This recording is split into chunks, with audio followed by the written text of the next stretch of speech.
Hey everybody, welcome back to the vlog. Thank you so much for joining me once again for tea time. Today we have a little bit of misty morning. I love this stuff. It is so good. Bright. It's good.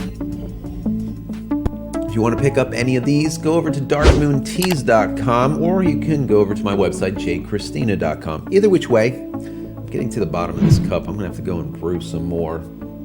Anyways, guys, today's going to be a Canon day. I was going to discuss about Apple and get into the whole Apple thing because they got the iPad coming out and the new watch and whatnot. There's going to be a big release, or, you know, they normally do these things on, I think it's like 1 o'clock p.m. So if you guys, that's Eastern time, if you guys are interested in the Apple event, go and check that out. But I'm not going to discuss that.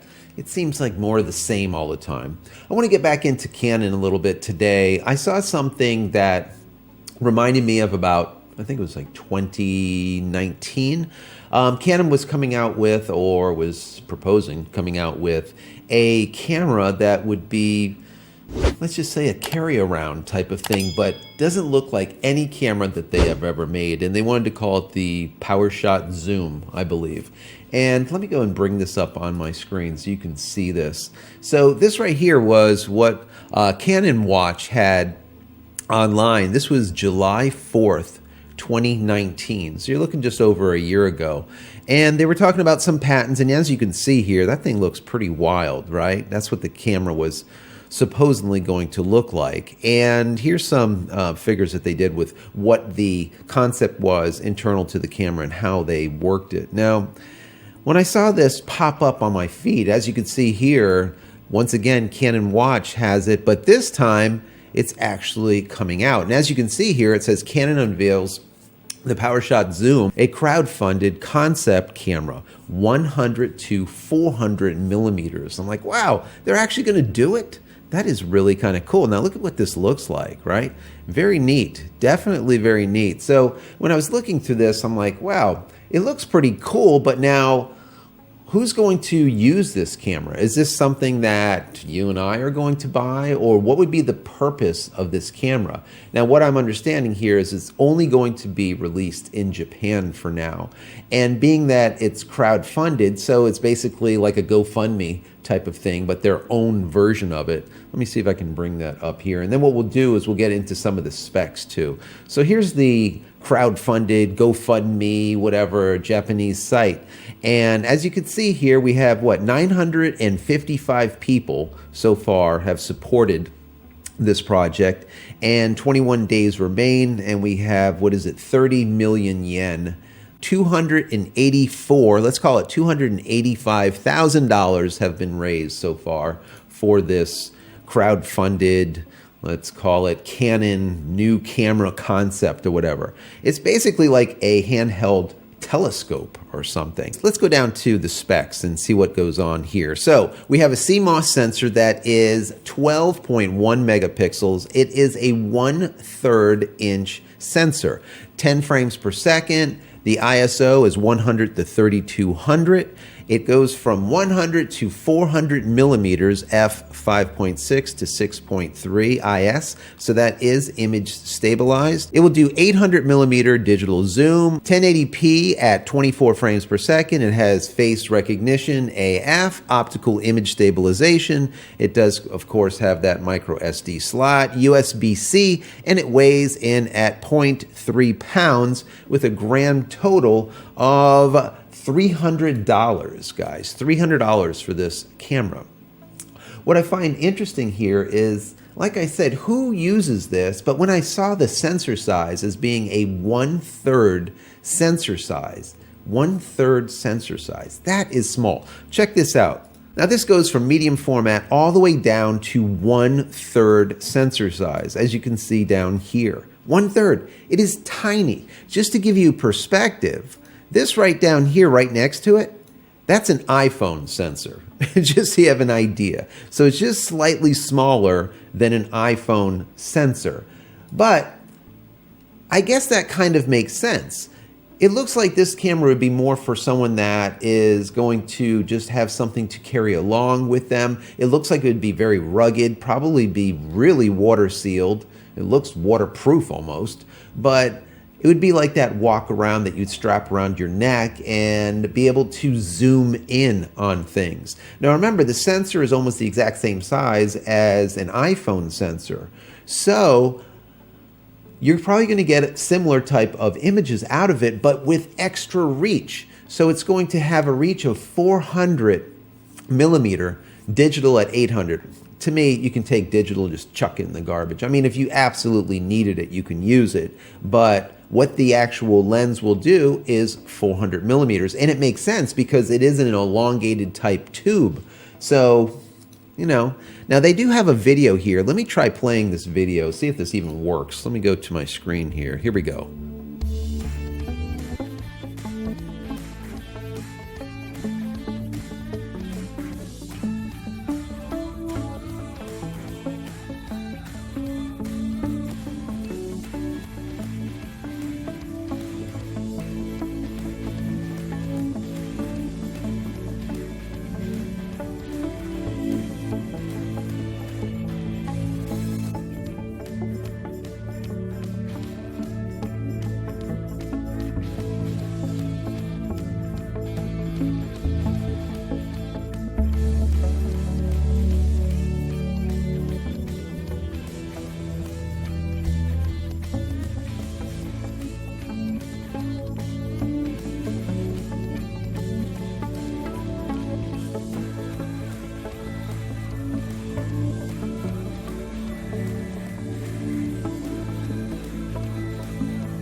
So is that about the most cheesy video production that you've ever seen in your entire life for an ad spot?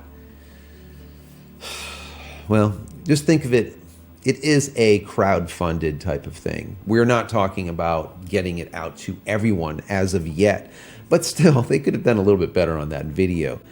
Anyways, kind of crappy, but either which way, you can see where they're going with this CyberShot ZOOM. It's going to be like that mom's camera, you know, the soccer mom type of sitting on the sideline, zooming into the kid, or going out, you know, bird watching with your, you know, 800 millimeters to get in there really tight. And what's kind of cool is the person next to you with their iPad or iPhone could literally watch what you're looking at, you know, on the phone at the same time. So it's interesting. It's definitely interesting. Capturing 1080p, which would be really good, like I said, for the soccer moms, for the birders, whatever. But remember, it is the same type of sensor or size sensor as what we see in an iPhone. So at $300 US is what this number is supposed to be at. Is this something that people would buy eventually when it is global? Right now, like I said, they're only going to sell it to the Japanese market, but eventually, if it goes over really well, they'll probably produce it and sell it worldwide.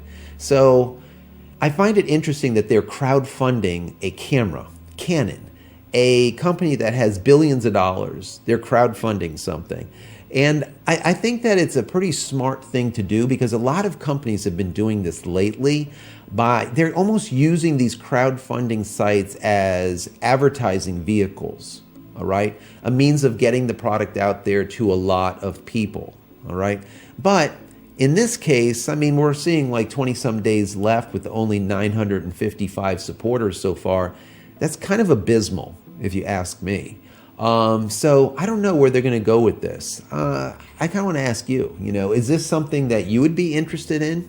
You know, is this something that you would hang around your neck? Do you think that this would compete with the folks that are using their iPhone or their Samsung or whatever, their smartphone for doing photos, especially when you need to do telephoto stuff. And this is where I see this being a really plus, let's say. You have similar size sensors, so you're going to get this similar, let's say, output, but now you have that extra reach of 400 millimeters, which you're not going to get out of an iPhone. Because they have that elongated body, so they can actually do 400 millimeters without having to go digital up to 800, right? So 400 millimeters proper. So kind of interesting, kind of interesting. So I wanted to bring this to your attention. I want to know what you think about it. What do you think about the whole crowdfunding, using crowdfunding as Canon to crowdfund a CyberShot ZOOM? You think that's kind of cool, or do you think that's kind of just, I don't know. What did you think about that video? Don't tell me. I don't want to hear it. It was pretty bad. I know, god awful. And finally, let me ask you, is this something that you would buy? For $300, do you think that this is a walk-around camera that you would hang around your neck or stick in your pocket or whatever? Also, if it was waterproof or really water resistant, would this make it more likely that you purchase it? Because for me, you know, I could see something like this if the price was a little bit lower as a replacement to a GoPro. GoPros I use when I do like diving or whatnot. I go with the family, we go just watch the fish, millions of fish. We're in Florida, right?